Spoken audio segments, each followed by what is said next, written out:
गरी मैले पहिले पनि निवेदन गरिसकेको छु, भनिसकेको छु। तपाईँ भर्खर आइपुग्नु भएको आसनका लागि केन्द्रीय सदस्य ढिला सम्रोला, दारामान गुरुङ, चिनकाली श्रेष्ठ, राजन केसी, देवेन्द्रराज परेल लगायत केन्द्रीय समितिका सम्पूर्णलाई यहाँ आसनको लागि हार्दिक अनुरोध गर्दछु। त्यसै गरी पूर्व सांसद सपनाराज भण्डारी, कुसुमदेवी थापा, सीता मिजाजीलाई पनि अनुरोध गर्न चाहन्छु। त्यसै गरी गाउँपालिका राष्ट्रिय महासचिव अध्यक्ष लक्ष्मी पाण्डेजीलाई पनि म हार्दिक अनुरोध गर्न चाहन्छु।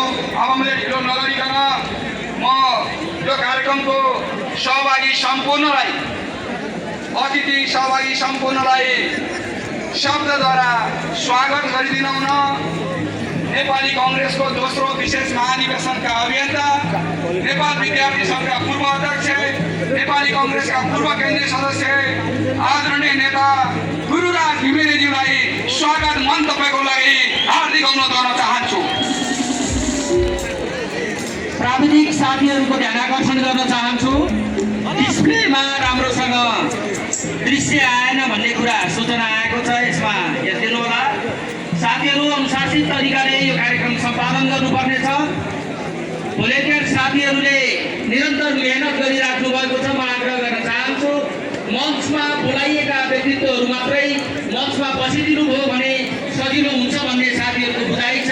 यही कुरा तपाईँहरूको बिचमा आग्रह गरे। धन्यवाद। जय नेपाल। धेरै धन्यवाद। पार्टीका युवा नेता र विशेष महाधिवेशनका अभियन्ता, यस कार्यक्रमका सञ्चालक मनोजमणि आचार्यज्यू,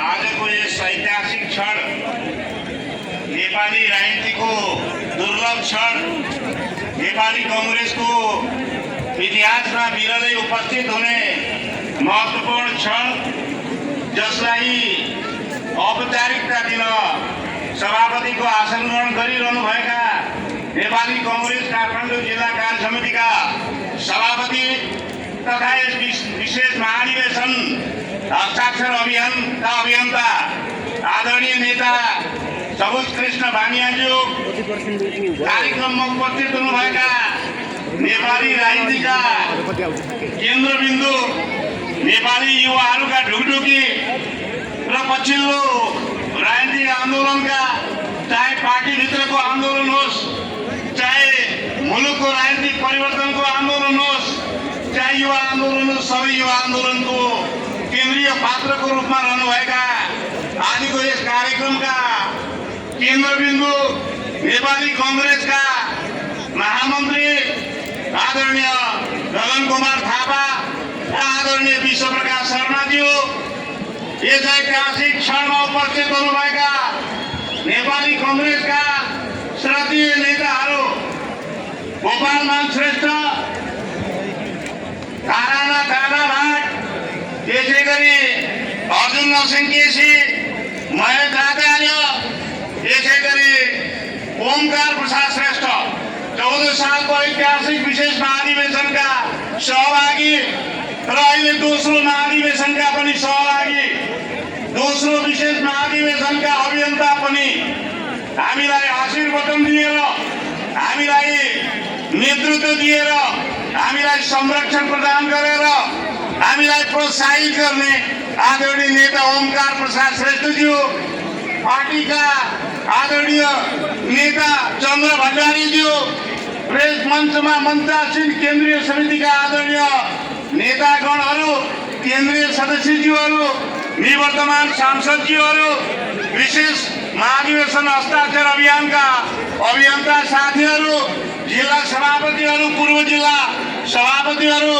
क्षेत्रीय सभापतिहरू, प्रदेश सभाका सांसदहरू, राष्ट्रिय सभाका सदस्यहरू, राष्ट्रिय सभाको माघ 11 गतिको निर्वाचनमा उम्मेदवार रहनुभएका साथीहरू, विशेष महाधिवेशनमा हामीलाई केन्द्रीय समिति भित्रैबाट विशेष गरी प्रचलित भाषामा संस्थापन समूह भनेर चिनिनुभएका केही समूहबाट निर्वाचित हुनुभएका तर देशभरिका साथीहरूको 24,080 साथीहरूको भावनालाई कदर गर्दै हामीलाई समर्थन गर्नुहुने र आजको यस ऐतिहासिक क्षणमा उपस्थित हुनुभएका 30 जना केन्द्रीय सदस्यहरू, प्रेस मञ्चमा उपस्थित हुनुभएका आदरणीय सबै अतिथिगणहरू र देशभरिबाट मस्तिष्कमा सुस्पष्ट कार्ययोजना, त्यो कार्ययोजनालाई सार्थक बनाउने मार्गचित्र, मनमा दृढ सङ्कल्प र अठोट बोकेर विशेष महाधिवेशनमा उपस्थित हुनुभएका सम्पूर्ण आदरणीय साथीहरू, जसले हामीलाई विश्वास गर्नुभयो, हामीलाई भरोसा गर्नुभयो, 23-24 गते पछिको जिन्जी विद्रोह पछिको राजनीतिक परिस्थितिमा नेपाली कङ्ग्रेस यथास्थितिमा बस्न सक्दैन।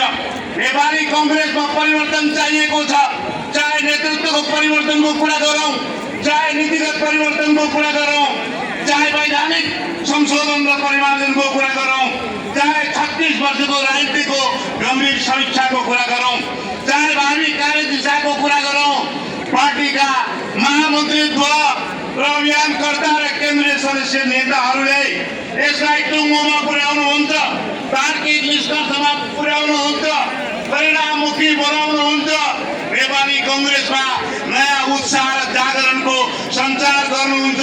नेपाली कङ्ग्रेसमा र नेपाली राजनीतिमा पुनर्जागरण प्रारम्भ हुन्छ भनेर हामीलाई विश्वास गरेर देशभरिबाट उपस्थित हुनुभएका आदरणीय नेपाली कङ्ग्रेसका महाधिवेशनका सदस्य, नेपाली कङ्ग्रेसका प्रमुख आधार स्तम्भ आधारशिला, नेपाली कङ्ग्रेसका 4 तारे झण्डा वाहक आदरणीय महाधिवेशन प्रतिनिधि साथीहरू, सबैलाई म ऐतिहासिक दोस्रो महाधिवेशनमा म हार्दिक स्वागत गर्न चाहन्छु, हार्दिक स्वागत र अभिनन्दन गर्न चाहन्छु। यस ऐतिहासिक क्षणमा आदरणीय साथीहरू, म विख्यात अज्ञात शहीदहरूप्रति हार्दिक श्रद्धा सुमनहरू अर्पण गर्न चाहन्छु। 23-24 गतिको जिन्जी विद्रोहमा विश्वलाई चकित पारेर, विश्व राजनीतिलाई एउटा शिक्षा दिएर नेपाली राजनीतिलाई, नेपाली सत्तालाई र तत्कालीन सरकारलाई, प्रचलित राजनीतिलाई उथल पुथल पार्ने सामर्थ्य बोकेर नेपाली राजनीतिलाई नयाँ मोड दिने जुन घटना भयो जेन्जी विद्रोहमा, जेन्जी विद्रोहका क्रममा, त्यो जेन्जी विद्रोहमा शहादत प्राप्त गर्नुहुने सम्पूर्ण आदरणीय शहीदहरूप्रति, नेपाली आमाका सपुतहरूलाई पनि म हार्दिक श्रद्धा सुमन अर्पण गर्न चाहन्छु। आदरणीय साथीहरू, आजको परिस्थितिमा नेपाली कङ्ग्रेसलाई यथास्थितिमा राख्न सकिँदैन। बिपी कोइरालाले भन्नुभएको थियो, नेपाली कङ्ग्रेस एउटा संस्कृति हो, नेपाली कङ्ग्रेस एउटा सभ्यता हो, यो नेपाली राजनीतिको मूल सभ्यता हो, नेपाली कङ्ग्रेस एउटा लोकतान्त्रिक सभ्यता हो। कसैको शिरमा टोपी छ कि छैन, त्यसले संस्कृतिसँग तादात्म्यता राख्दैन, केही पनि अर्थ राख्दैन। संस्कृति भनेको मानव व्यवहार हो। नेपाली कङ्ग्रेसको नेतृत्वले पार्टीका सदस्यहरूलाई गर्ने व्यवहार हो। एउटा हिन्दू प्रदेशमा आदरणीय साथीहरू, एउटा श्लोक छ, हाम्रा अग्रजहरूले, हाम्रा मनुष्यहरूले छोडेर गएको एउटा श्लोक छ। नेपाली कङ्ग्रेसको साधारण सदस्य पनि नेपाली कङ्ग्रेसको दीर्घ जीवनका लागि, नेपाली कङ्ग्रेसको साङ्गठनिक जीवनका लागि, नेपाली कङ्ग्रेसको सुरक्षित भविष्यका लागि, लोकतन्त्रको सुनिश्चित भविष्यका लागि धेरै अर्थ राख्छ।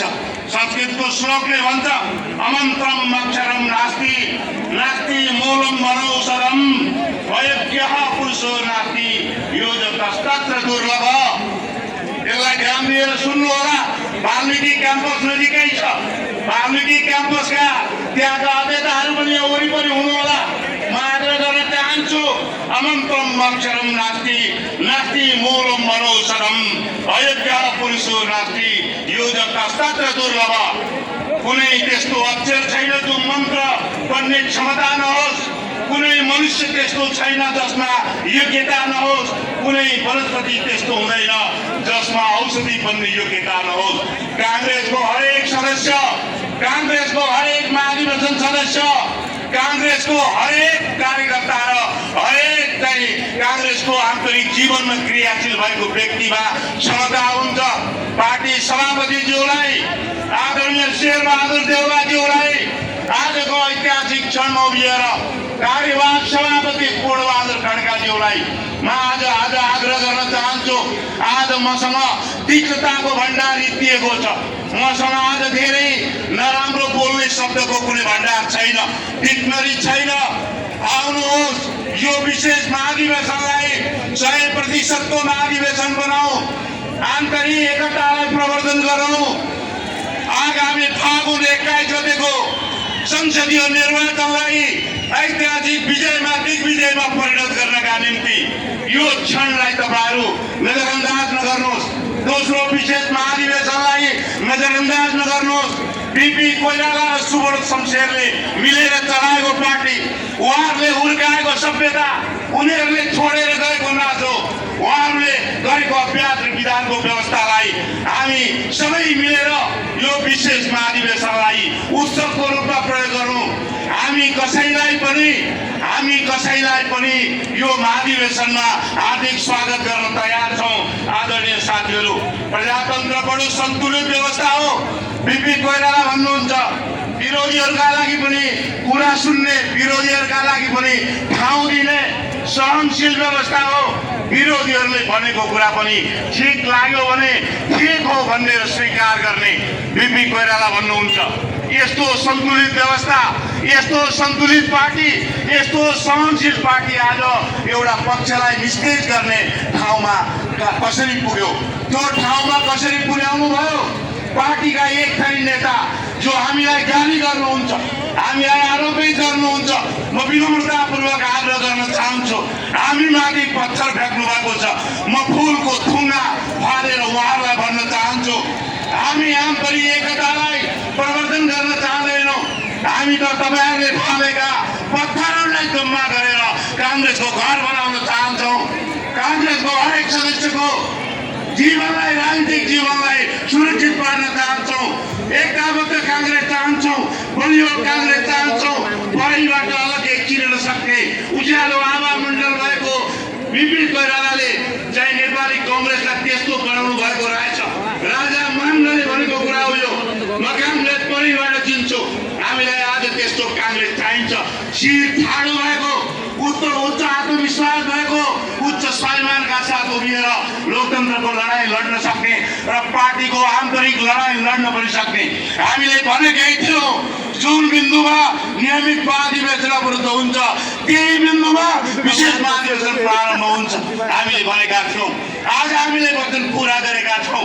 आज हामीले हाम्रो वचनबद्धतालाई सार्थक बनाएका छौँ। त्यसैले तपाईँहरू सबैजना आउनुहोस्। 30 जना नेताहरू आए जस्तै बाँकी सबै केन्द्रीय समितिका सदस्यहरू आजै आउनुहोस्। विशेष महाधिवेशनको समारोहमै आउनुहोस्। आफ्नो सभापतिलाई, वृद्ध सभापतिलाई लिएर आउनुहोस् र यसलाई उत्सव बनाऊ, महोत्सव बनाऊ, म आग्रह गर्न चाहन्छु। आदरणीय साथीहरू, प्रजातन्त्र अहङ्कारी व्यवस्था होइन, यो विनम्र प्रणाली हो। प्रजातन्त्र भनेको 10% सिद्धान्त हो भने 90% व्यवहार हो। नेता र संस्थालाई व्यवहारले जात्ने हो र परख गर्ने हो। हाम्रो रीतिरिवाज र परम्पराहरू कालान्तरमा संस्कृति बन्छन्। हाम्रो आनी बानी र व्यवहार संस्कार बन्छ। हाम्रो विचार एवं दृष्टिकोणहरू दर्शन बन्छन्। आज हामी जे गर्दैछौँ कुनै संस्कृति बन्छन्, कुनै दर्शन बन्छन्, कुनै दृष्टान्त बन्छन्। त्यसैले आज हामी राम्रो काम गरौँ, कार्यकर्तालाई राम्रो व्यवहार गरौँ। साधारण सदस्यको पनि आवश्यकता छ। निर्वाचन आएको छ, सबैको खाँचो छ। सबैलाई एकताबद्ध बनाएर हामी पार्टीलाई अगाडि बढाउँ। म यही आग्रह गर्न चाहन्छु। तपाईँहरूले मनबाट त्रास हटाएर, डर हटाएर देशभरि गएका फोनलाई व्यवस्था गरेर महाधिवेशनको औचित्य छैन, आउन जरुरी छैन भनेर गरिएका फोनहरूलाई पनि नजरअन्दाज गरेर आज आउनुभएको छ। यो ऐतिहासिक घटनालाई विशेष क्षणमा परिणत गर्नुभएको छ। त्यसैले तपाईँहरू सबै महाधिवेशन सदस्यहरू, पार्टीका आदरणीय साथीहरू, हामीभन्दा सिनियर साथीहरू पनि आउनुहुन्छ, हाम्रा समकालीन पनि हुनुहुन्छ, हामीभन्दा अर्को पुस्ताका साथीहरू पनि हुनुहुन्छ, हाम्रा अग्रजहरू हुनुहुन्छ। सबै अग्रजहरूलाई, सबै साथीहरूलाई, महाधिवेशन सदस्यहरूलाई यो विशेष महाधिवेशनको अन्तिम क्षणसम्म बसेर यसलाई उत्सवमा परिणत गरौँ, महोत्सवमा परिणत गरौँ। नेपाली कङ्ग्रेसलाई दिशाबोध गरौँ, भावी कार्यदिशा तय गरौँ, नीति तर्जुमा गरौँ। त्यसै गरी विधानमा संशोधन गरौँ। हामीले विशेष महाधिवेशन माग्दा जे कुरा भनेका छौँ सबै तय गरेर ऐतिहासिक महोत्सवको रूपमा यो महाधिवेशनलाई सफल बनाऊ भन्ने आग्रह गर्दै फेरि पनि एकपटक सबैलाई स्वागत गर्दै यो कार्यक्रमको पूर्ण सफलताको कामना व्यक्त गर्दै बिदा चाहन्छु। धन्यवाद। जय नेपाल।